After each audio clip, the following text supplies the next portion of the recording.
आयुर्वेद किसी बीमारी का इलाज ना करके आयुर्वेदिक तरीके से उस कमी को, जैसे आयरन की कमी हमारे शरीर में होगी तो उस कमी को पूरी कर दो, बीमारी अपने आप खत्म हो जाएगी। नमस्कार, मैं हूं अजय भारद्वाज और आप इस समय ग्राउंड मीडिया देख रहे हैं। साथियों, आज की वीडियो खास रहने वाली है उन बहन बेटियों के लिए, भाइयों के लिए जो कैंसर जैसी घातक बीमारी से परेशान है, हताश है, उदास है।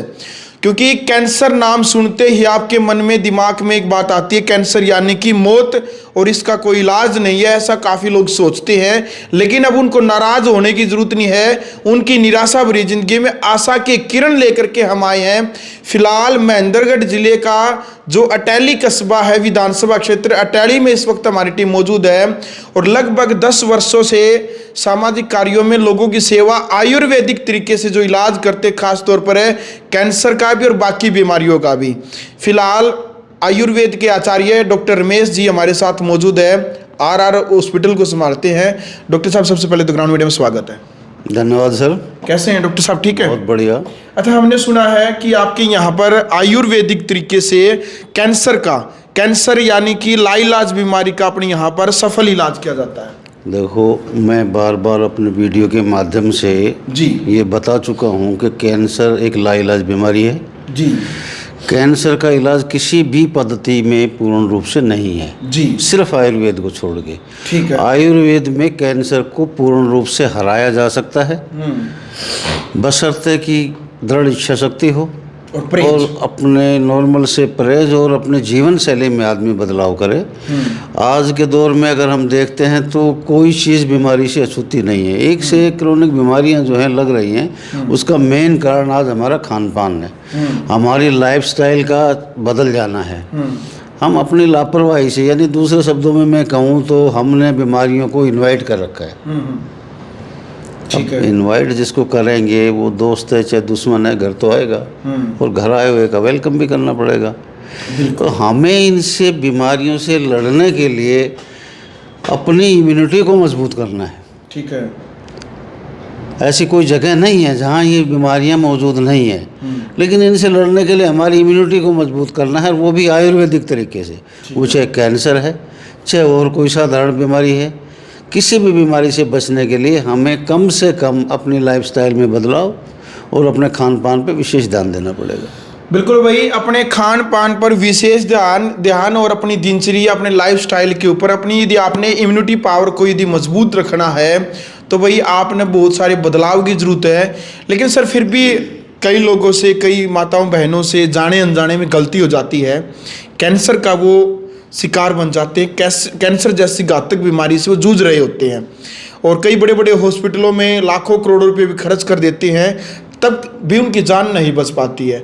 तो आप विश्वास के साथ कह रहे हैं कि हज़ारों मरीज, आप सुना मैंने ऑफ कैमरा भी कि हज़ारों मरीज आप ठीक कर चुके हैं आयुर्वेदा से कैंसर के मरीजों को। देखो, ये सच्चाई है जी, लेकिन जाने अनजाने में कुछ गलतियां हम जानबूझ के भी कर रहे हैं। जी, आज पूरे वायुमंडल में रेडिएशन घूम रहा है। रेडिएशन सबको पता है कैंसर बना रहा है। ठीक है। पहले तो मुख्य रूप से 2 ही कारण होते थे, या तो किसी को जेनेटिक प्रॉब्लम हो, ठीक है, कैंसर होने के 2 ही कारण थे, या कोई ज़्यादा नशा करने वाला। नशा भी लोग बहुत कम करते थे और जेनेटिक किसी किसी को होता है, सबको नहीं होता।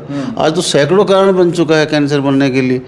रेडिएशन से कैंसर, अब 24 घंटे तो ये फ़ोन हमारी जेब में होता है, रात को सिर के नीचे लगा के सोते हैं, रेडिएशन छोड़ता है। टीवी, एसी, फ्रीज घरों में चलने वाली, सबके घरों में है, सब रेडिएशन छोड़ रहे हैं। किसी भी जांच के संपर्क में जाते हैं तो रेडिएशन। कितने टावर, कंप्यूटर, लैपटॉप चल रहे हैं, अब कहाँ नहीं है रेडिएशन। अब इनसे, रेडिएशन से बचने के लिए, बचा तो नहीं जा सकता, इसके बिना काम भी नहीं चलता। तो हमें अपने आप को, मैंने क्या कहा कि अपने आप को मजबूत करना है, तभी बचाव हो सकता है। दूसरा मैं बताऊं कि बेंजीन जैसे केमिकल से कैंसर हो रहा है, और बेंजीन जाने अनजाने में नहीं बल्कि सबकी जानकारी में है कि 24 घंटे सबके घरों में अवेलेबल है।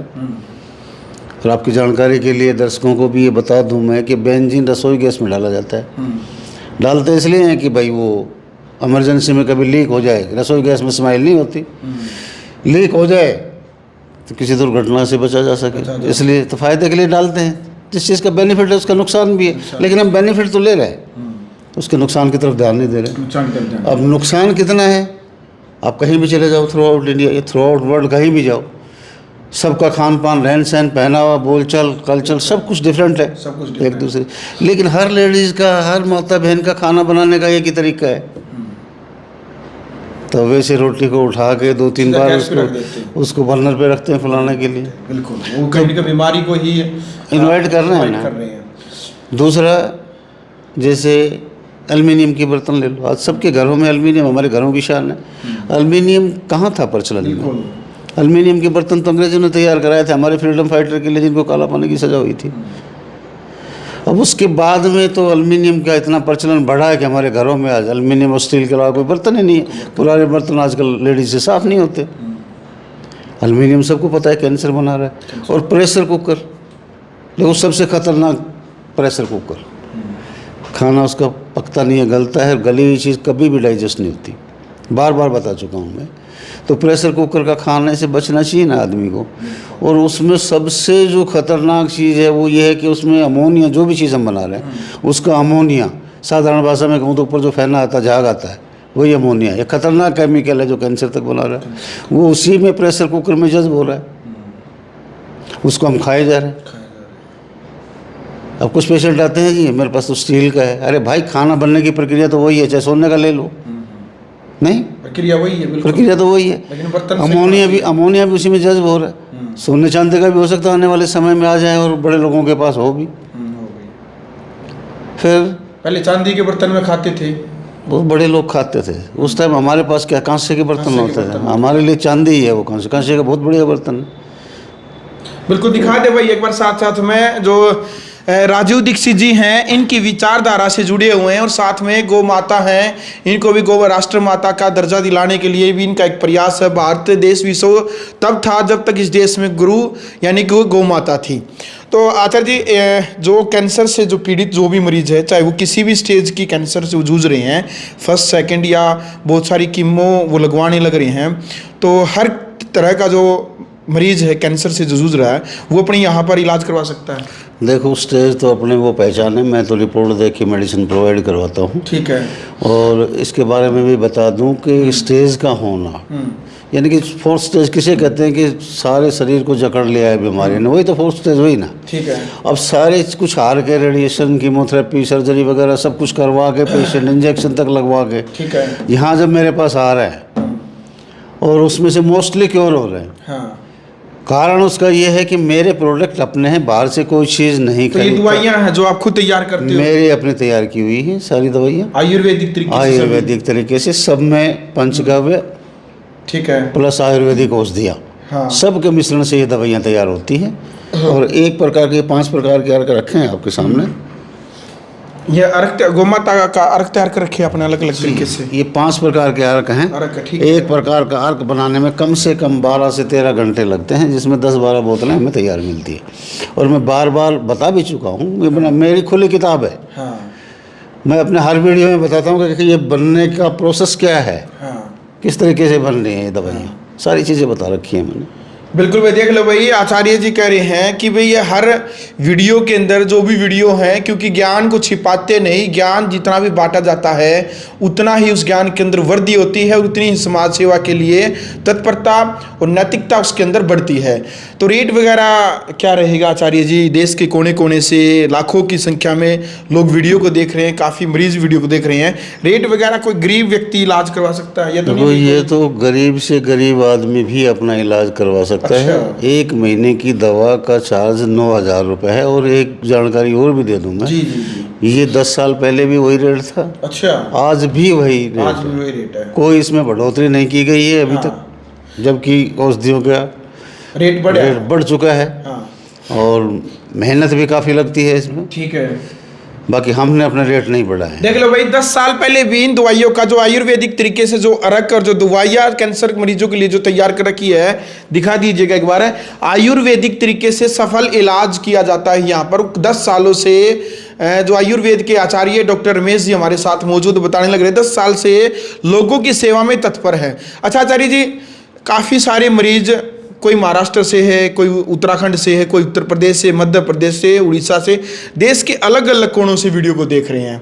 वो एक बार तो विजिट कर सकते हैं, 2 बार भी आ सकते हैं, लेकिन कई मरीज बार बार नहीं आ सकते। आपके पास वो मेडिकल रिपोर्ट यदि आपको भेजते हैं, व्हाट्सअप करते हैं, क्या ऑनलाइन भी ये दवाइयाँ भेजती हैं? हाँ, ऑनलाइन हम जो है पेशेंट को लाने की भी आवश्यकता महसूस अच्छा। नहीं करता। मैं रिपोर्ट की बेस पे मेडिसिन प्रोवाइड करवाते हैं और उनको ये कहता हूँ कि 1 महीने के दौर में आपको रिजल्ट मिलेगा। ठीक है। जब रिजल्ट मिलता है तभी सेकंड टाइम मेरे पास आएगा ना पेशेंट। ठीक है। तो दूर दराज के जो लोग हैं दोबारा नहीं आ सकते, ऑनलाइन अपनी मेडिसिन मंगवाते हैं। ठीक है। 5-5, 6-6 महीने से चल रहे हैं, कुछ ठीक हो गए हैं, कुछ लगातार अभी ठीक होने की प्रक्रिया में है, हाँ। चल रहे।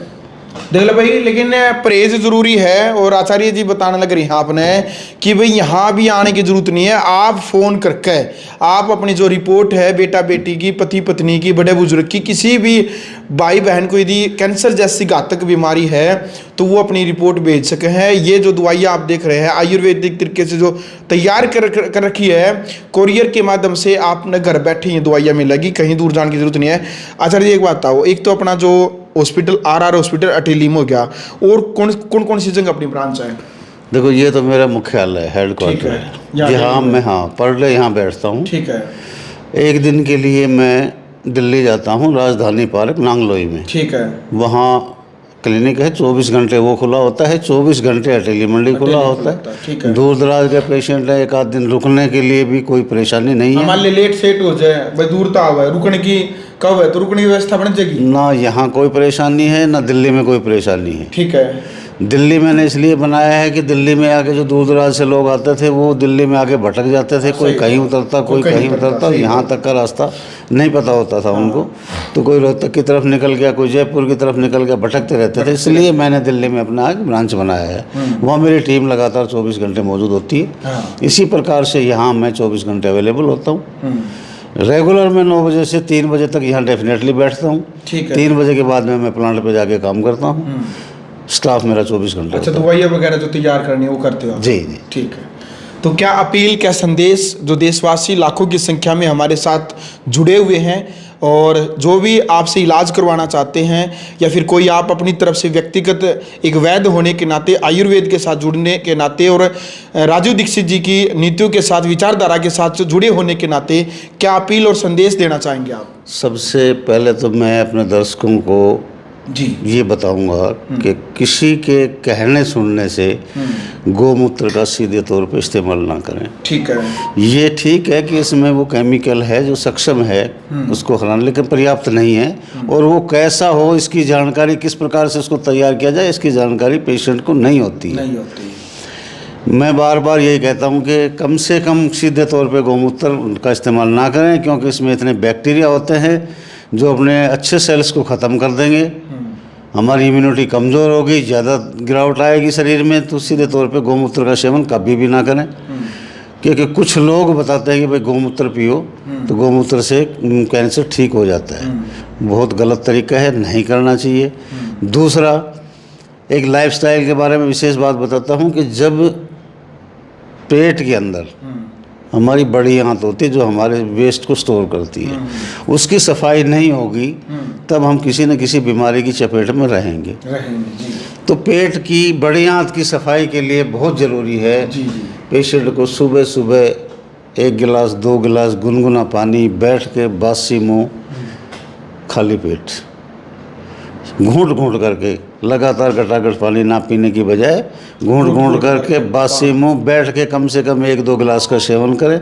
धीरे धीरे बड़ी आंत की सफाई होने लगेगी। ऐसा नहीं है कि आज पी लिया तो आज ही साफ़ हो जाएगी, ऐसा नहीं है। धीरे चलो की प्रक्रिया आयुर्वेद की है। अगर एकदम साफ़ करनी है तो फिर इंग्लिश मेडिसिन लो या फिर बोरक्स पाउडर वगैरह जो होम्योपैथिक। बिल्कुल। देखो भाई, आयुर्वेदा स्टार्टिंग से, आयुर्वेदा का यही रूल है कि धीरे धीरे आपकी बीमारी को ख़त्म कर देता है, एकदम से नहीं।